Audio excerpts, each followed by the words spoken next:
Bueno, ¿qué tal? Buenos días a todos, todas. Bienvenidos al PEP, ¿bien? Y bueno, damos inicio a este Zoom, ¿no? Organizado por la Defensoría del Pueblo de la provincia de Buenos Aires. Así que estamos todos conectados virtualmente entre Mar del Plata y La Plata. Así que bueno, yo voy a ser breve, simplemente agradecerles a todos los que se están incorporando por participar de este contenido que es muy importante. Así que agradecer también a los organizadores del PEP, a los chicos que me están acompañando. Bueno, y simplemente presentar, ¿bien? A María Alejandra López, a Melina Capucho y a Martina Ocampo, que son quienes van a brindar este taller entre expositores, ¿no? y colaboradores y los demás compañeros de La Plata. Así que Alejandra, simplemente les paso a ustedes el mando, que son los que prepararon esta actividad, y bueno, y a disfrutarla entre todos y aprender de a poco. Dale. Hola, buenos días a todos y a todas. Espero que se escuche bien, que no haya problemas técnicos. Les cuento un poquito de qué se trata Cortar Tiempo. Voy a ser lo más breve posible porque me parece que lo importante es el taller. Nosotros venimos ya trabajando hace muchos años en la modalidad taller. Obviamente era siempre presencial. Nos topamos con semejante pandemia y nos obligó a transformar el contenido en digital, ya también desde el inicio de la pandemia. Esto trae algunas ventajas, el taller este lo venimos replicando en toda la provincia y algunas desventajas, ¿no? O sea, las desventajas son que es imposible establecer los juegos, algunos juegos en particular que teníamos de manera presencial, pero la gran ventaja fue que existe la posibilidad de acercarnos a mucha más gente y a muchos más lugares. Así que venimos con muchísima gente trabajando en colegios, inclusive llegamos hasta teatros por la cantidad de gente que convocábamos. Telma Fardín nos acompañó en estas jornadas que replicamos en tantos lugares. La idea es que pasemos un momento agradable, que intentemos que algo de esto pueda replicarse dentro de nuestra actividad cotidiana, dentro de nuestros hogares. Sabemos que el tema de la violencia de género se ha transformado en un tema de agenda para el gobierno nacional y provincial. Por suerte digo, porque digamos como muestra en este contexto de pandemia llevamos más de 100 femicidios y ese es el pico de la violencia, digamos, el pico máximo, por lo tanto por debajo tenemos que trabajar en un montón de cuestiones en cotidiano, dentro de nuestros ámbitos privados y públicos. En el caso de ustedes, que hay mucha gente joven, seguramente con menos huella en lo que tiene que ver con cuestiones de violencia de género, pero cuando hicimos esta primera encuesta que generó este taller, la realidad es que nos mostraba que las cuestiones que atravesaban la desigualdad, la violencia estructural y demás, se seguían manteniendo en una comunidad adolescente y posadolescente, así que bueno, esto nos obligó a generar este taller, ¿no? Que trabaja con cuestiones básicas. La idea es establecer un piso mínimo, digamos, donde todos partamos. Seguramente en este grupo va a haber mucha gente que sepa mucho más de lo que dice este taller y otra gente que se acerca por primera vez a esta cuestión. Así que la idea es, como digo, es empezar con pisos mínimos para que todos podamos, por lo pronto, partir de un mismo escalón. Así que bueno, les agradezco a todos y a todas la presencia y el interés. Evidentemente hay interés en trabajar estas cuestiones, si no, no estaríamos a esta hora de la mañana hablando de estos temas. Yo los voy a dejar con Melina Capucho, socióloga y coordinadora del área, y Martina Ocampo, que es tallerista también de la Defensoría del Pueblo. Así que bueno, espero que lo disfruten tanto como lo disfrutamos nosotras desde lo que lo generamos. Así que bueno, buenos días. Hola, buenos días a todos, a todas. Les voy a pedir si me levantan un pulgar, si escuchan todo bien, si se ve bien. Buenísimo, espectacular. Bueno, vamos a dar inicio a esta actividad, a este taller Corta Tiempo, que busca generar ciertas concientizaciones acerca de los noviazgos violentos. Les voy a contar muy brevemente cómo va a ser la actividad, cómo va a ser la dinámica, así ya arrancamos directamente con los contenidos. Vamos a trabajar en un primer momento acerca de cuestiones básicas como un ABC de la sociedad en la que vivimos, porque entendemos que es fundamental saber en qué sociedad estamos y saber muchas veces de dónde vienen las situaciones por las cuales atravesamos cotidianamente, digamos, las cuestiones que son aprendidas. Y después, en un segundo momento, vamos a hablar específicamente acerca de las relaciones sexoafectivas violentas, cómo detectarlas, cómo acompañar a una persona que puede estar en una situación de violencia, a qué lugares acudir, qué señales debemos tener en cuenta si nosotros estamos en una relación y hay algo que no nos cierra del todo, con la intención un poco de empezar a generar preguntas. Nuestra intención acá no va a ser cerrar todas las discusiones, ni plantear opciones o respuestas definitivas, sino realmente empezar a poner en cuestión cosas que nos atraviesan en nuestra vida cotidiana, que son muy sensibles porque estamos hablando de vínculos, de relaciones a las que apostamos, en las que tenemos expectativas, en las que tenemos proyectos, en las que tenemos afecto involucrado. Entonces puede ser difícil, pero bueno, también es parte de empezar a comprender que son vínculos que muchas veces nos pueden llegar a poner en riesgo y es importante empezar a detectar las señales a tiempo para poder intervenir. Siempre antes de arrancar hacemos una invitación, una convocatoria que tiene que ver con empezar a pensar todo lo que vamos a hablar en esta capacitación en términos personales, si nos pasa en nuestra vida personal, o empezar a pensar también que esto, por más que no suceda en nuestra vida cotidiana, funciona de esta manera en términos generales, en términos sociales. Entonces, la intención es hacer como una suerte de doble reflexión, ¿sí? Si no me pasa a mí, ver qué es lo que sucede en la realidad y también tener herramientas para colaborar, ayudar, asistir a una persona allegada, querida, que pueda estar en esta situación, ¿sí? Partiendo de la base que quien está en una relación sexoafectiva violenta está en una situación que es muy difícil de ver, que es muy difícil de transitar y sobre todo de la cual es muy difícil hablar.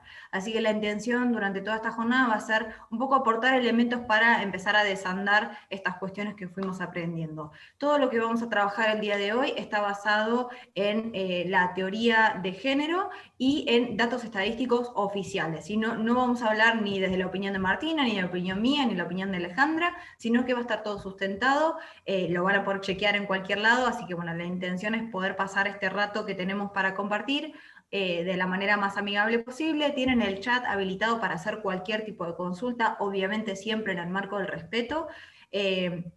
Pueden hacer esas consultas en privado, también está habilitado público y privado, por si alguien no se anima a decirlo frente a toda la audiencia, así que bueno, invitados, invitades a participar de esta actividad. Ahora lo que voy a hacer es compartir en pantalla con ustedes el material, así que bueno, nos vamos a ver un poco más chiquitas de lo habitual.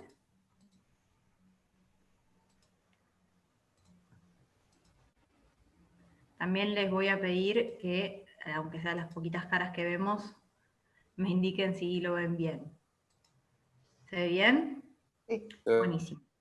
Bueno, tenemos muy poco tiempo, así que vamos a pasar esta parte muy rápidamente. Vamos a dejarlas planteadas, son cuestiones que, insisto, las pueden también buscar. Nosotros tenemos material disponible en la página de la Defensoría, también tenemos material para compartirles, pero voy a grandes rasgos plantear dos cuestiones que son fundamentales para lo que viene después. La primera tiene que ver con palabras de la teoría de género que se suelen tomar como sinónimas, que no lo son y que pueden llegar a situaciones de desigualdad, de exclusión y de violencia. Es fundamental, todo lo que vamos a decir nosotras de acá en adelante está basado en un concepto fundamental que es el concepto de género, que tiene que ver con el conjunto de características, sentimientos, emociones que se asocian a lo femenino y a lo masculino. Vamos a partir de la idea de que esto que se asocia con lo femenino y lo masculino no es natural. Es algo social, es construido, es aprendido, y las generaciones más grandes le van transmitiendo a las generaciones venideras aquello que la sociedad espera de nosotros y de nosotras en función del género que tenemos. Pero es importante que partamos de esta idea, que entendamos que es algo social, porque si vemos que es social, entendemos que tenemos una responsabilidad, ahí donde vemos algo que es injusto o que es excluyente o que es violento. Es importante que despeguemos las palabras y que no pensemos, por ejemplo, que género es lo mismo que sexo. Género y sexo no son sinónimos, el sexo sí está asociado a la cuestión biológica, a la genitalidad, a la composición hormonal, a la composición cromosomática, pero tengamos en cuenta eso. Mi genitalidad, por ejemplo, mi genitalidad externa no condiciona ni mis emociones, ni mis actitudes, ni mis deseos, ni mis gustos, ni nada por el estilo. Entonces, partimos de la primera consideración respecto de la sociedad. Somos una sociedad que es diversa, incluso en su biología, digamos, no hay dos grandes sexos como hemos aprendido o se ha transmitido y se ha consolidado, sino que al menos hay tres grandes sexos biológicos, el femenino, el masculino y el intersexual. Digamos, la biología ya nos está hablando de una diversidad que muchas veces se nos escapa y que no tenemos en cuenta. También las orientaciones sexuales son diversas, vivimos en una sociedad en la que la heterosexualidad es como la que prima o es la que es considerada obligatoria o lo normal, por decirlo de alguna manera, pero la realidad es que las orientaciones sexuales son diversas, son variables, e incluso una persona puede ir transitando diversas orientaciones a lo largo de su vida.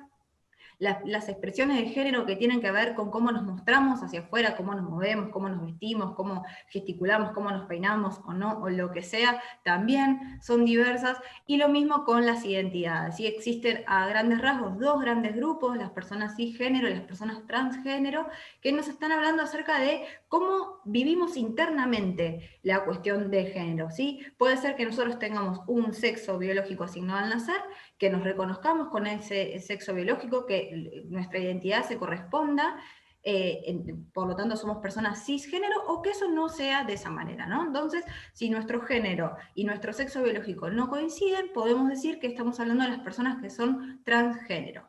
Esto que lo dije en 2 minutos, lo que apuntamos es a partir de la base de esto: somos una sociedad que es diversa.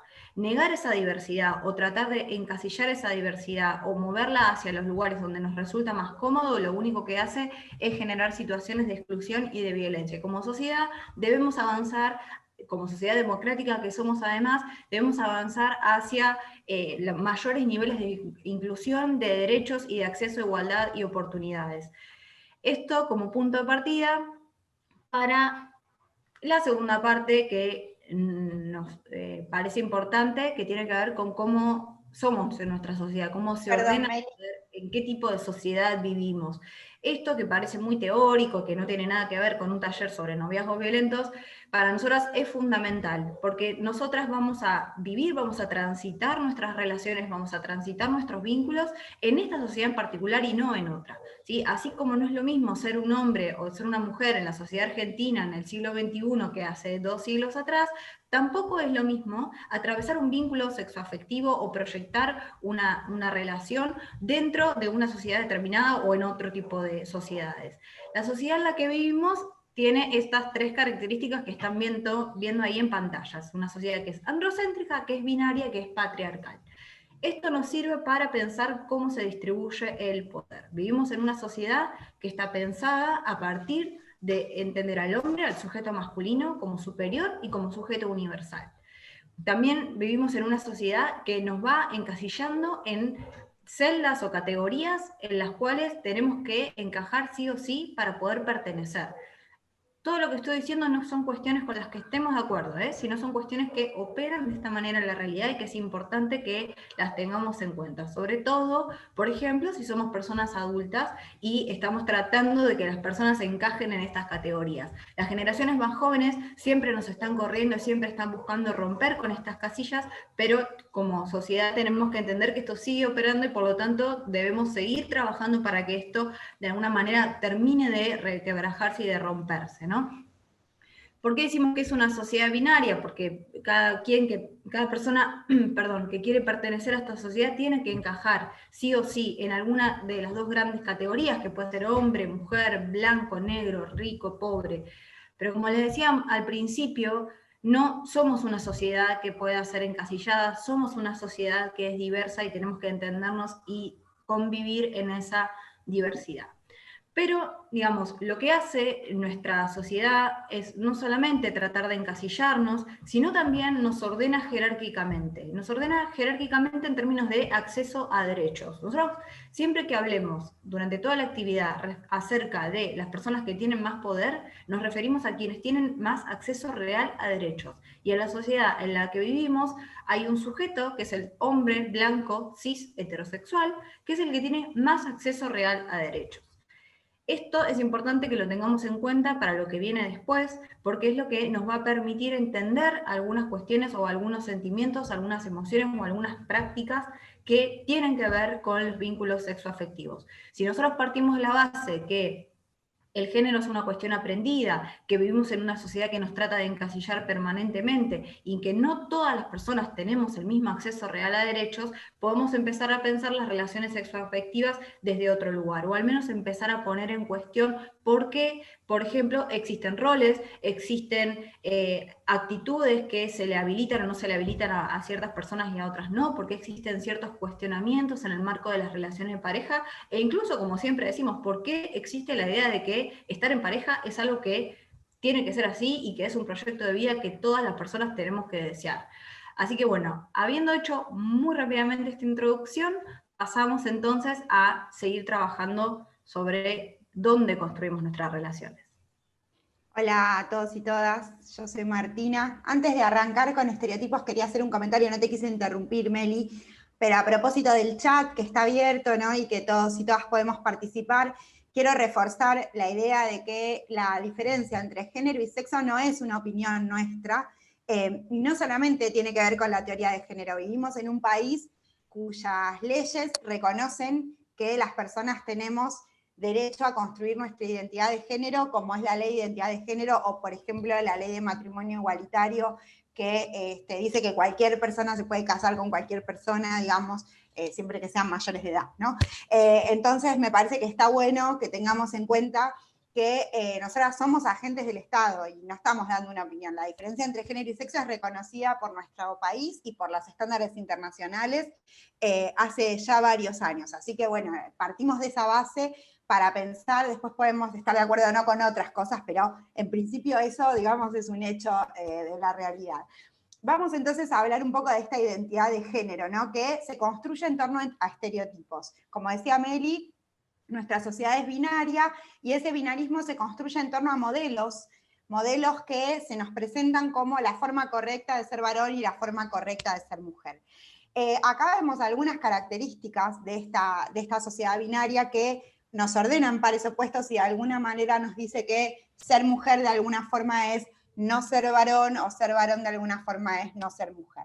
Nosotros en general cuando estamos en vivo con los y las jóvenes dando esta capacitación hacemos un juego con esta parte que es ¿qué pasa si yo les leo estas características al revés? ¿No? Por ejemplo, yo les cuento que en otro contexto, no en la pandemia, fui a un bar, o sea, no ahora, esto no está sucediendo, y conocí a un chico súper tierno, pasivo, que se arreglaba un montón, que era súper sensible, me contó de su familia, me contó de sus padres, con mucha sensibilidad, que estaba emocionado por las cosas que le estaban pasando.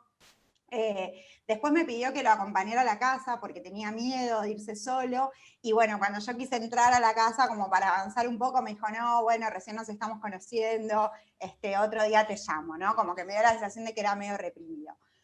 Yo siempre contaba esto y preguntaba, bueno, ¿qué me dirían de ese chico, no? O sea, ¿qué idea se les presenta respecto de este varón que conocí supuestamente yo, Martina, mujer heterosexual, ¿no? En un bar.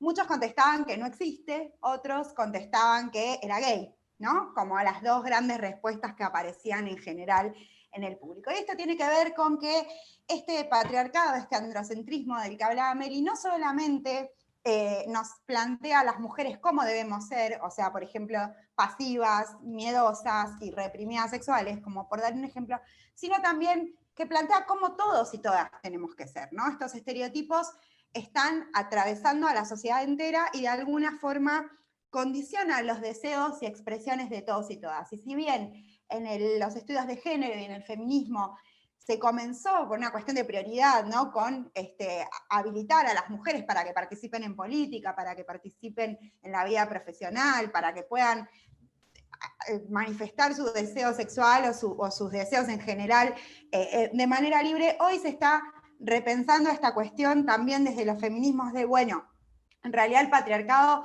nos está condicionando a todos y todas y es un sistema que nos perjudica a todos y a todas y necesitamos construir una nueva sociedad, unas nuevas relaciones de género por el bien de la sociedad en su conjunto.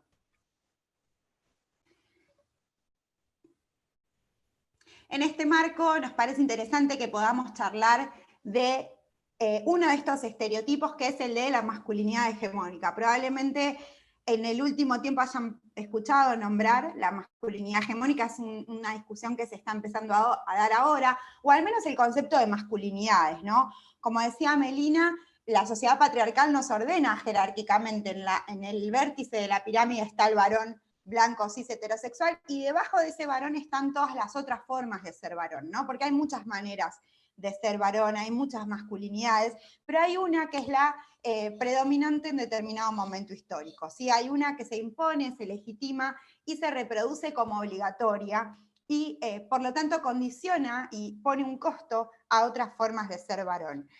Acá hay algunos mandatos que esta masculinidad hegemónica impone. Vuelvo a repetir y reafirmo lo que dijo mi compañera al principio. Puede ser que no nos haya pasado esto, puede ser que hayamos crecido en un entorno menos machista, que no hayamos recibido estos mandatos directamente, pero con un análisis histórico y sociológico de la sociedad vemos que este patrón, digamos, se da en la mayoría de los casos, más allá de los casos personales, digamos, ¿no? El primer mandato de la masculinidad hegemónica es que la masculinidad, lo masculino, lo viril, es algo nunca del todo logrado. ¿Qué significa esto? Que un varón, o sea, alguien que se autopercibe varón, que se identifica como varón, o que nace varón, biológicamente hablando, y por lo tanto es educado como tal, tiene que probar que sigue siendo varón desde que es chiquito hasta el día que se muere, ¿sí? En determinadas situaciones siempre va a tener que probar que su virilidad o su masculinidad sigue intacta. Con los juegos cuando es un nene, con las expresiones sexuales o las peleas cuando sea adolescente, con un trabajo, un buen trabajo o una carrera universitaria de joven adulto, después probablemente criando a sus propios hijos y así hasta el final de sus días. Este mandato tiene, y pudimos ver, este año han pasado muchas cosas en nuestro país, pero bueno, una muy trágica tuvo que ver con el asesinato de Fernando en Villa Gesell a principios de año, algo que seguramente ha interpelado a todos y todas los jóvenes y las jóvenes de nuestra sociedad, porque bueno, eran chicos, ¿no? Todas las personas involucradas eran muy jóvenes, y si bien hubo muchos factores que probablemente intervinieron, uno de los que se escuchó hablar y una de las cosas que sostenemos también desde este espacio es que la masculinidad hegemónica fue un factor en ese momento donde evidentemente la prueba de masculinidad, la prueba de bancársela fue demasiado lejos y estos jóvenes terminan cometiendo un delito, ¿no? Bueno, muchas veces han pasado cosas por el estilo y tiene que ver con empezar a deconstruir esta idea, ¿no? De que la masculinidad es tan frágil o de que permanentemente hay que probarla mediante la violencia, por ejemplo.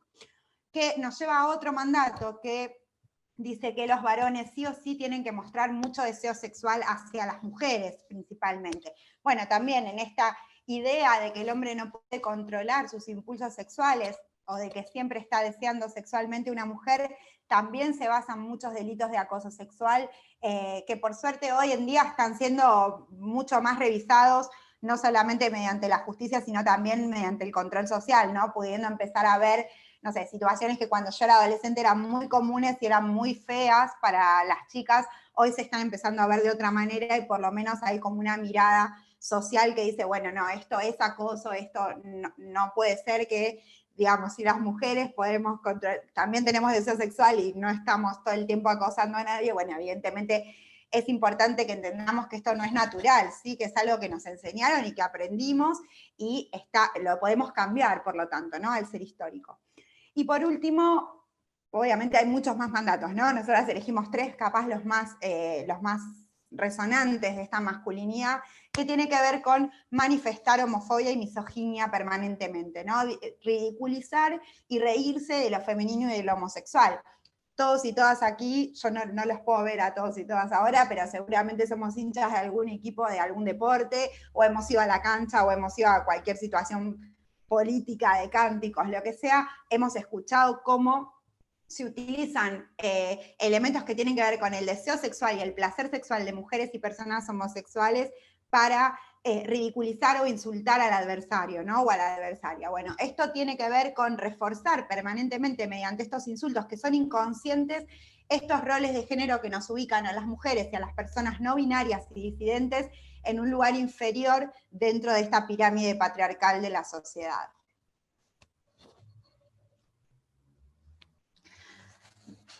para darle como un marco, digamos, a esta situación, ahí comentan que es terrible la violencia machista en ámbitos como el fútbol. Claro, exactamente de esto hablamos. ¿Qué es el machismo y qué es el feminismo, ¿no? Como para darle un marco más de cómo se encarnan estos conceptos, ¿no?, en la vida cotidiana para las personas, sobre todo para las personas que se sienten interpeladas o atraídas por el feminismo. En primer lugar, lo primero que queremos aclarar, que el machismo y el feminismo no son lo mismo, pero al revés, ¿no? No es una moneda que se da vuelta y tiene dos caras, donde si no gana una, gana la otra. Es decir, el feminismo no busca invertir esta opresión de género, ¿sí? No busca que se dé vuelta la tortilla y entonces las mujeres seamos más importantes en esta pirámide que los varones, sino que lo que busca es la igualdad de géneros, ¿no? O sea, es decir, la equidad en la sociedad, el mismo acceso a derechos y oportunidades para todos los géneros, inclusive, no solamente para las mujeres. El feminismo abraza estas problemáticas que tienen que ver con la identidad de género, con la aceptación del deseo sexual y el deseo de cada persona de vivir libre, digamos, y poder manifestar quién realmente es. El machismo, por otro lado, nosotros lo definimos como un sistema de creencias. ¿Por qué? Porque el machismo dice, bueno, las mujeres son inferiores a los hombres solamente por ser mujeres.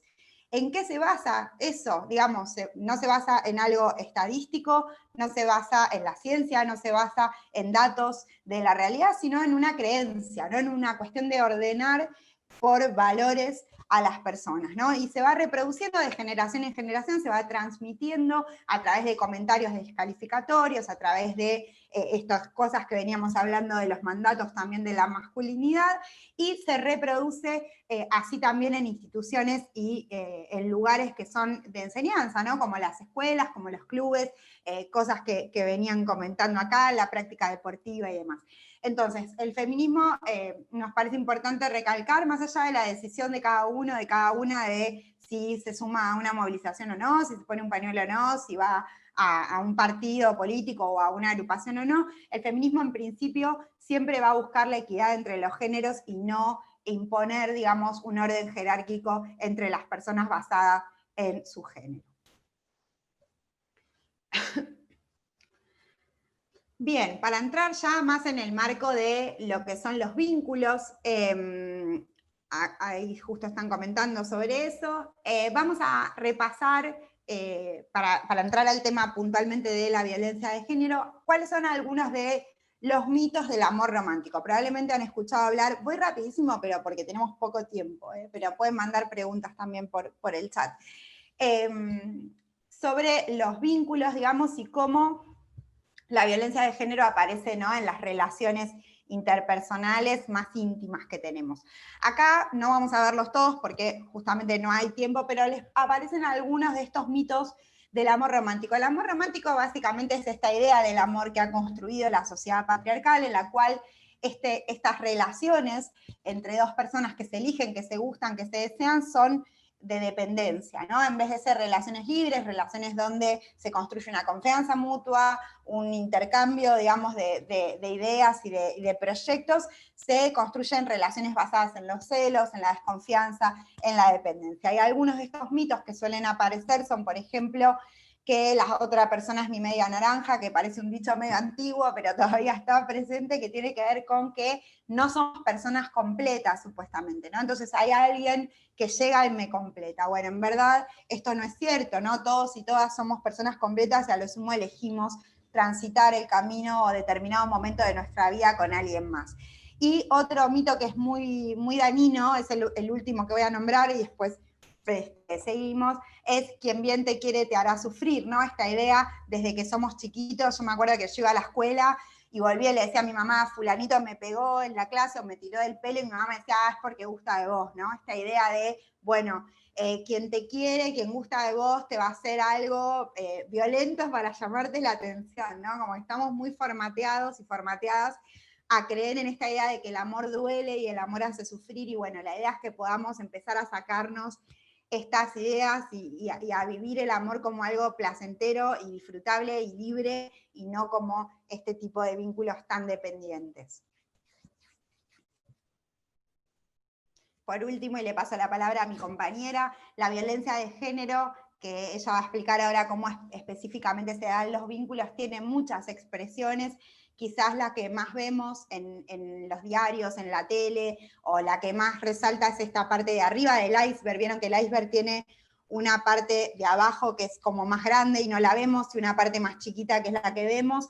El femicidio, el abuso sexual, los gritos, la violación, los insultos, es lo que más vemos todo el tiempo en los medios y en la vida cotidiana, pero todas esas expresiones tan fuertes de violencia están basadas en otras que son invisibles, que son sutiles y que no las vemos, pero que son las que garantizan de alguna manera que sigamos soportando que cada 26 horas muera una mujer en nuestro país por razones de género. ¿A qué me refiero con esto? A la invisibilización, al humor sexista, al lenguaje sexista, al control, al chantaje emocional en los vínculos, la culpa, el desvalor, bueno, todas estas cosas que parecen chiquitas o que parecen que no van a influir en gran medida o que no son violencia de género, sí lo son, están contempladas en la ley que nos protege a las mujeres de la violencia de género.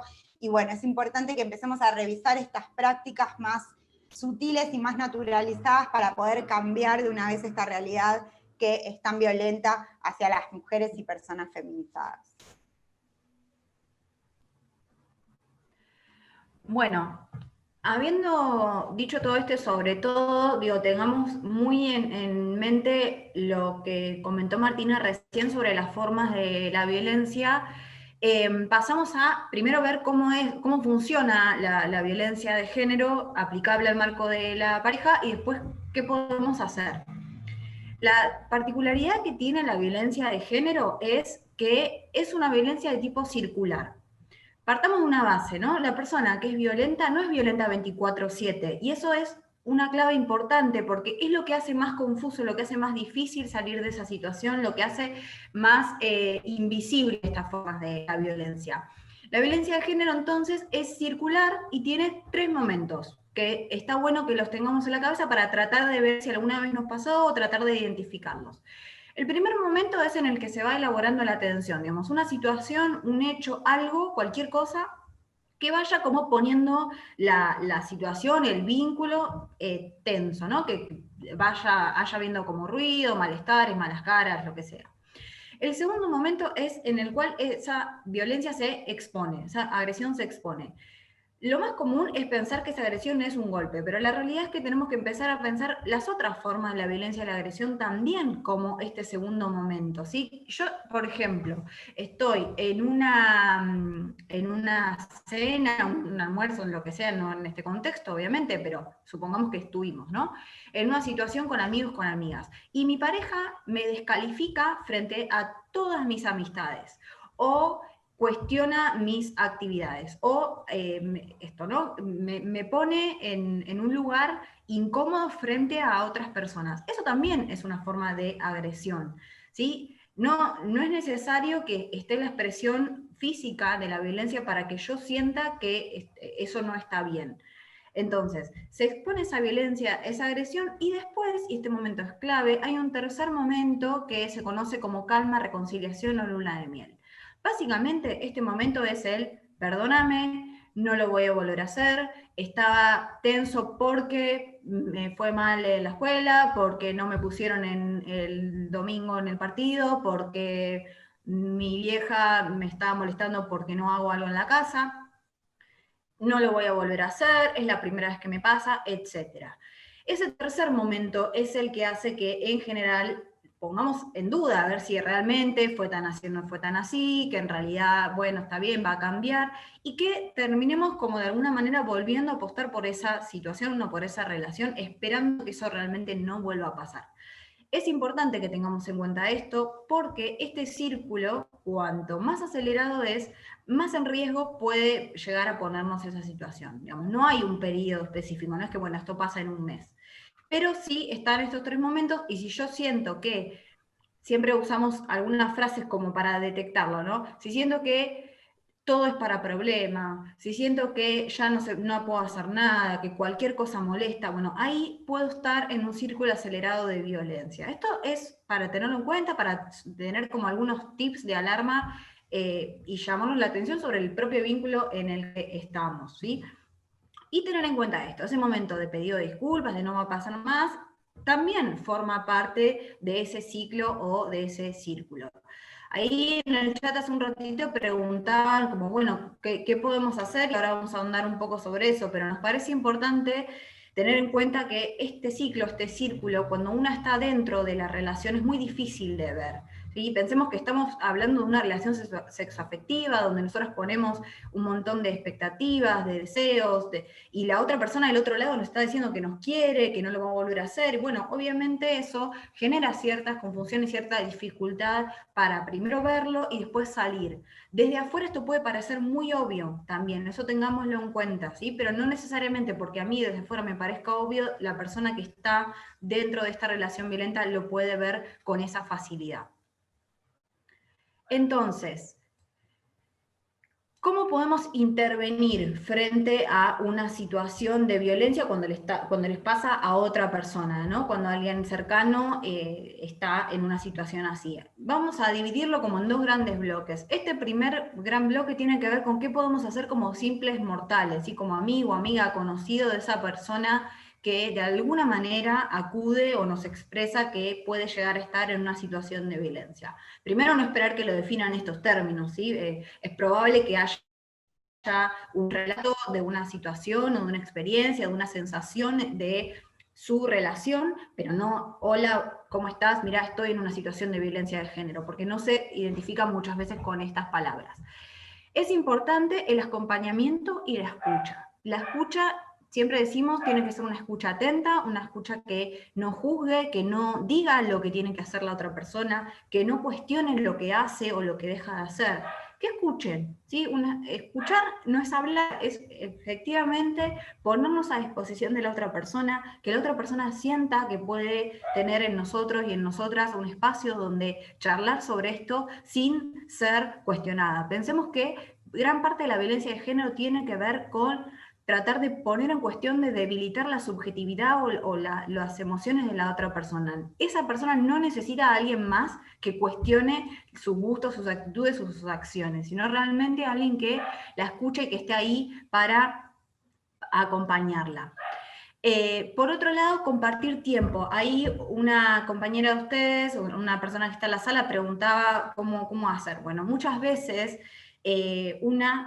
teniendo en cuenta todos estos mandatos de los que hablamos antes, teniendo en cuenta que la idea de que hay que estar en pareja está como muy presente y que sí o sí todas y todos tenemos que hacerlo, y que hay formas como las que comentaba Martina que son normales, aunque no lo son y aunque son violentas, es importante compartir tiempo, porque uno compartiendo tiempo también puede habilitar en la otra persona a ver otras situaciones posibles en las que se siente bien, otros momentos que puede compartir con otras personas, otros vínculos que a lo mejor no tienen las características de su vínculo violento, entonces quizás esos contrastes o esos momentos le permiten decir, bueno, esto entonces que me está pasando no está bueno, y puedo hacer otras cosas, y cortar un vínculo violento no va a implicar que mi vida desaparezca o que me quede sin nada. Pensemos que una persona que está en una relación violenta en general es una persona que ha sido aislada, una persona que porque no le cuestionan la salida, le cuestionan las amistades, le cuestionan los vínculos familiares, en general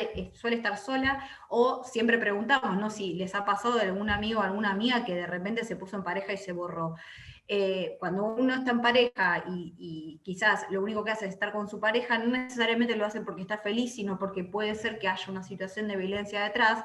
Pero si uno está aislado con su pareja y hace un montón, por ejemplo, que no va a una juntada con las pibas, hace un montón que no responde un mensaje, que no va a un partido, lo que sea, es muy difícil que se sienta seguro, segura para decir, bueno, esta gente a la que yo no le hablo hace un montón va a estar ahí para escucharme. Es importante que le podamos transmitir a esa persona que estamos ahí, que estamos para escucharla, que estamos disponibles, que si necesita un espacio para ir, estamos ahí. Y sobre todo, y la última, es ser pacientes. ¿Por qué decimos ser paciente? Porque, como decía hace un ratito, la violencia es circular. Entonces puede ser que yo me junte con ese amigo, con esa amiga, que me diga todo lo que le está pasando, que yo la escuche atentamente, que en ese momento me diga, no, es verdad, tenés razón, esto no da para más, es cualquiera, yo no merezco esto, no tiene sentido. y cuando la llamo al rato para preguntarle cómo le fue, me diga, no, la verdad es que me dijo que era la última vez, que no lo iba a volver a hacer, que estaba nervioso, etcétera, etcétera, entonces volví. Eso puede pasar, porque como les decía, es parte del problema ese momento de calma, reconciliación o luna de miel. Entonces, es importante que no asumamos que porque esa persona volvió, el problema está resuelto o se terminó la situación de violencia. Tenemos que estar atentos o atentas y tenemos que, en general, tratar de, como siempre decimos, pasar la posta si ya no sabemos qué hacer.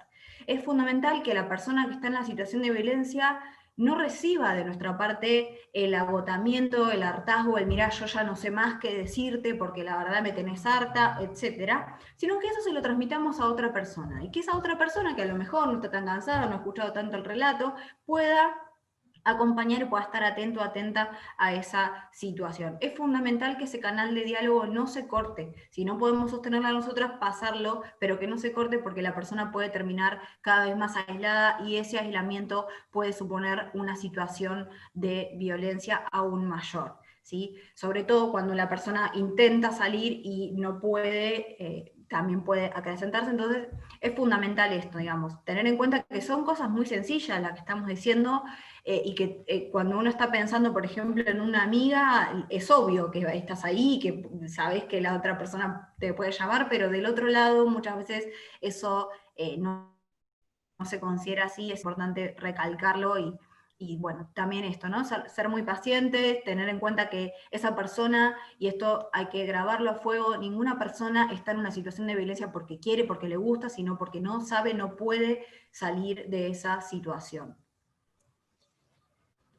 Por último, les vamos a dejar por acá las vías de contacto para asesoramiento y atención de la violencia de género.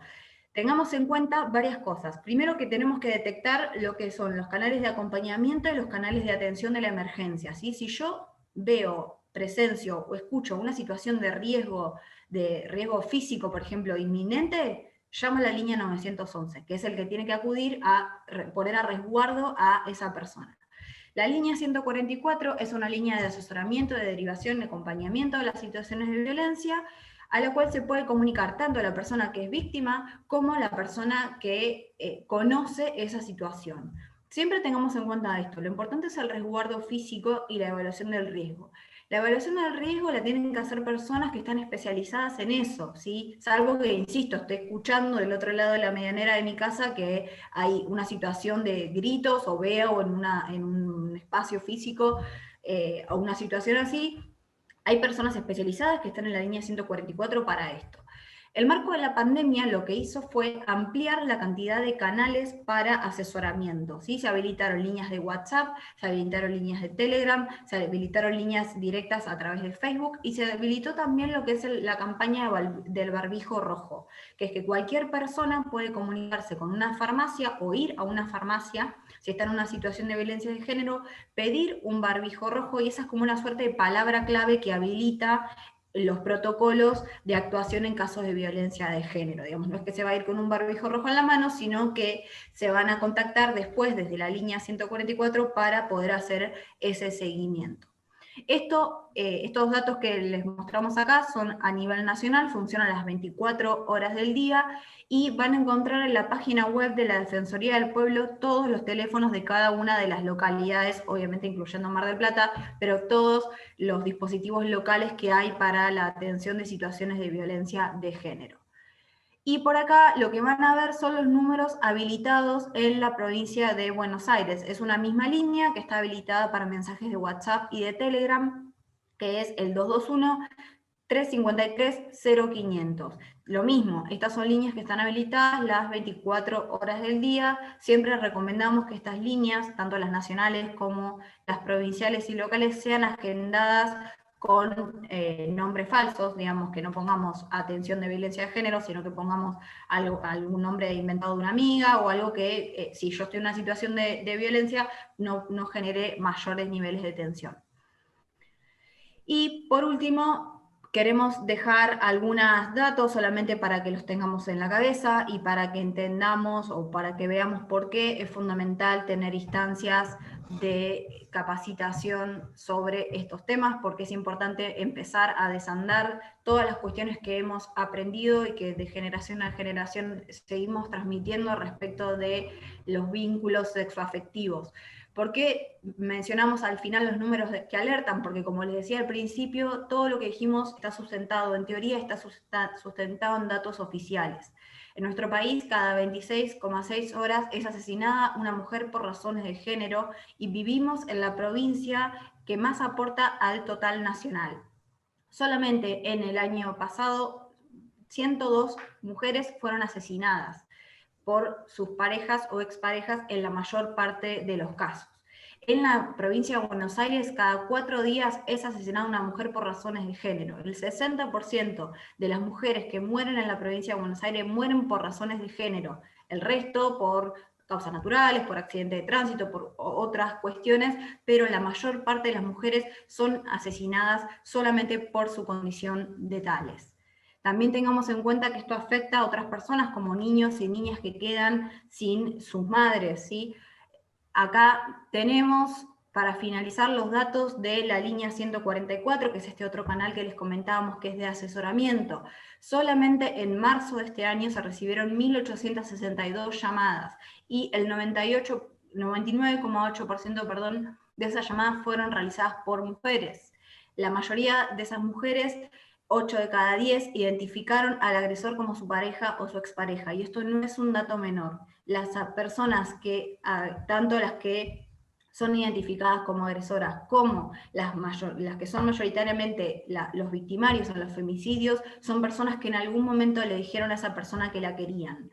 El 81% de las personas que se contactó con la línea denunció violencia simbólica y el 68% violencia física, pero en el 94% de los casos el tipo de violencia es psicológica. Es importante tener en cuenta estos datos, no solo por lo que comentaba Martina respecto de las situaciones que socialmente se ven más, pero las que vivimos más son otras, ¿no? La mayor parte de los casos, o lo más visibles, es la violencia física, pero todas, en algún momento de nuestra vida, o lo vivimos o lo seguimos viviendo, de violencias de tipo psicológico que son cotidianas, que son más invisibles y que es importante empezar a desandar para poder tener, como decíamos, relaciones cada vez más libres, más seguras y más vivibles, ¿no? Estamos pensando que realmente en muchos casos una relación sexoafectiva a una mujer le cuesta la vida, y por eso es importante que como sociedad asumamos primero que las formas de vincularse tienen que ser cada vez más amigables, y por otro lado que esto no es un mandato. Hace un ratito alguien comentaba en el chat que si una persona te lastima no te quiere. Efectivamente, si una persona te lastima no te quiere por más que te diga lo contrario, y también tenemos que tener en cuenta que no necesariamente tenemos que sostener un vínculo, ¿sí? También tenemos muy arraigada la idea de que sin una pareja no somos nada, y todas y todos tenemos un montón de otros proyectos que pueden ser compatibles o no con una pareja, y es importante que empecemos a pensar las trayectorias de vida por fuera también de eso, en todo caso sí como complemento, si nos gusta, si nos atrae, si nos hace sentir bien, pero no hay, siempre lo decimos, una relación no es algo que se tiene que bancar, que se tiene que soportar, es algo que se tiene que construir cotidianamente. El amor no es algo que va a venir después cuando las peleas terminen, el amor es algo que es lo que está sucediendo en este momento y en este lugar, y lo que vamos construyendo en el marco de nuestra propia relación, que no necesariamente es igual a otras, pero sí tenemos que tener en cuenta que hay cuestiones que no podemos tolerar y que es fundamental que empecemos a desandarlas para poder vivir cada vez más libres. Bueno, no sé cómo estamos con los tiempos, pero vamos al menos a dejar de compartir pantalla. Estamos al filo. Me parece igual, Meli, que las dudas que aparecieron ahí en el chat yo las fui mirando y creo que fueron siendo saldadas a medida que avanzaba la capacitación, por ejemplo, cómo intervenir, ¿no? Solamente me parece que estaría bueno aclarar algo, digamos, hay como dos conceptos que se entremezclan acá en esta capacitación. Ojalá hubiésemos tenido más tiempo capaz para profundizar. Pero uno es el de los vínculos tóxicos, por decirlo de alguna manera, ¿no? Estos vínculos que generan estos ciclos de la violencia que, bueno, que empeoran y que son cada vez más rápidos. Y otro concepto es la violencia de género. Para aclarar una cuestión, la violencia de género está definida por el marco legal, está definida por estándares nacionales y es la violencia justamente basada en el género, ¿no? Es la violencia contra las mujeres.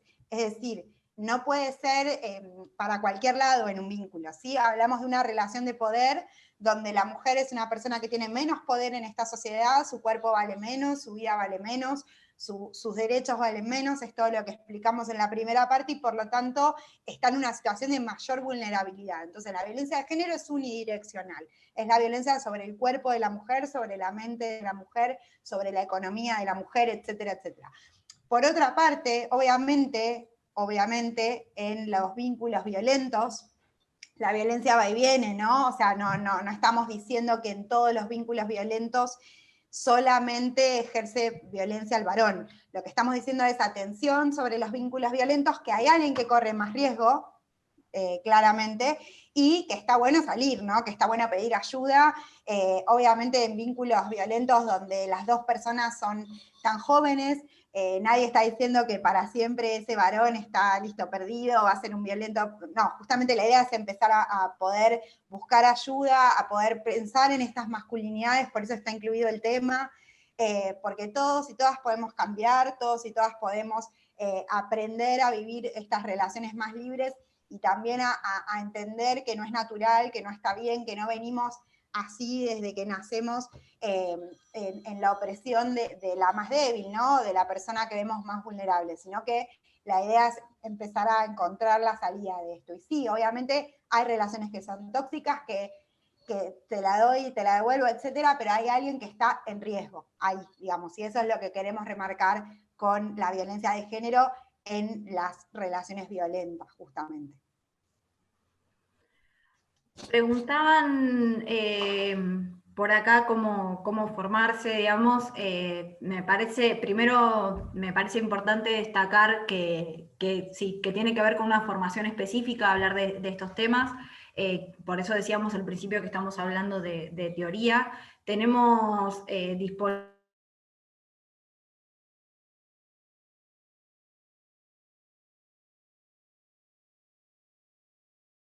está disponible en el canal de YouTube de la institución algunos videos que hicimos en el marco de Cortatiempo, con algunos temas disparadores, digamos.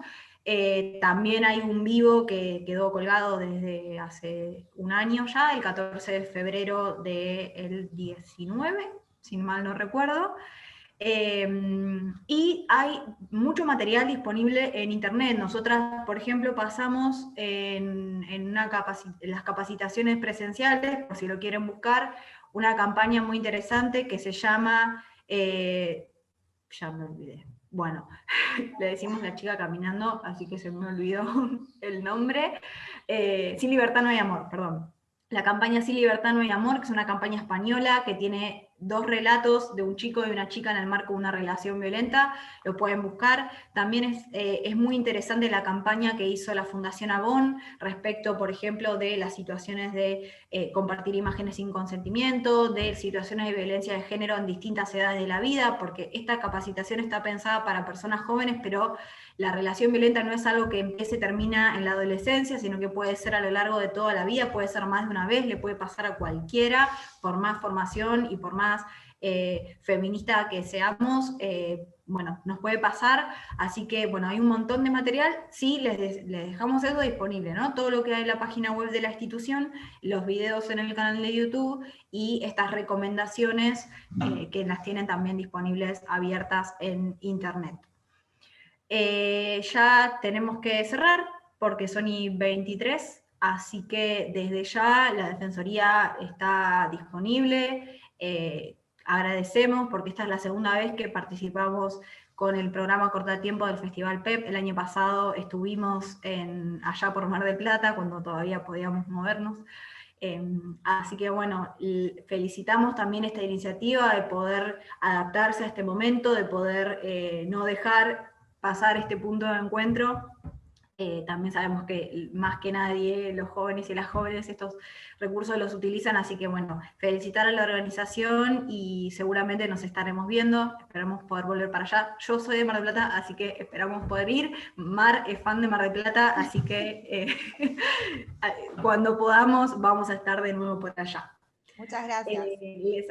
Bueno, gracias Melina, gracias Martina y bueno, Alejandra.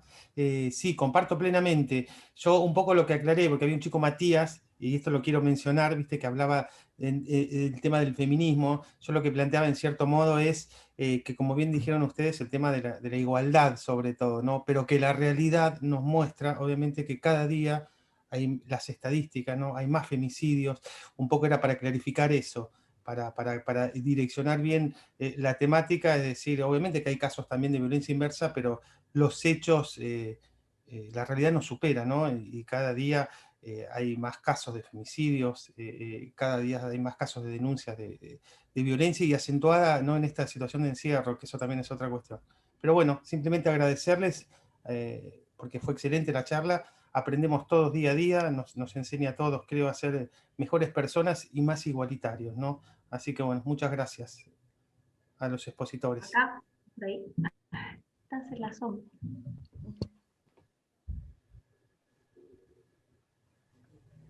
¿Paca, los escuchás? Hola. Ahí los escucho, ahí sí, todo perfecto, todo perfecto. Bueno, Viste, que sí, apago la cámara para escuchar todo el tiempo mejor, ¿viste? Sí. Estuvo Perdón, lindo. por ahí para aclarar lo del feminismo, que lo escuché y lo leí también, Sí. Volvemos a reiterar, en primer lugar, nosotras hacemos la mención de machismo y feminismo, pues nos parece interesante que sepamos que el feminismo no busca dar vuelta a esta tortilla, ¿no? Y como oprimir al otro género, sobre todo, más que nada, me parece que la decisión de cada una, de última de nosotras, si somos feministas o no, digamos, es personal y no tiene que ver directamente con obviamente que lo somos, ¿no? Pero no tiene que ver directamente con nuestro rol, digamos, como agentes del Estado, pero sí nos parece importante aclarar que el feminismo busca la igualdad de género, sobre todo para cómo nos vinculamos entre nosotros y nosotras, ¿no? O sea, si tenemos una amiga que dice que es feminista o que participe y demás, que tengamos en claro, digamos, qué es lo que realmente busca, o un amigo, ¿no? Ahora hay muchos varones feministas también, que es la igualdad entre los géneros, ¿no? Que no se busca esta cuestión de oprimir ahora, digamos, las mujeres a los varones. Y nos parece importante remarcar esto. Obviamente me parece que también las preguntas siempre en el marco del respeto, y eso está todo bien, hacerlas y sacarse las dudas, pero bueno, sin patotear, ¿no? sin plantearlas de esa manera, porque bueno, no es la idea. Nosotras somos muy respetuosas haciendo esto, y bueno, me parece que está bueno que sea un ida y vuelta también. Gracias, Martina. Perfecto. Y vale la aclaración. Yo por eso lo aclaré, porque cuando vi el comentario por abajo, por eso lo hice, no sé si está Matías acá para charlarlo, porque por eso digo que es cultural. Y yo digo una cosa chiquita nomás, en un momento escuché, la mitad del mundo son mujeres, ¿no? Y la otra mitad somos hijos de mujeres, con lo cual es incomprensible, por eso estas estadísticas, ¿no? De las que hablamos. Así que bueno, gracias nuevamente y seguimos con Jero, porque si no se nos va a enojar, que ya vienen los tiempos. Así que muchas gracias y bueno. Dale, buena jornada, gracias por todo. Igualmente. Y todos seguimos, chicos, los que estamos en la próxima charla, así que ya nos vamos a presentar.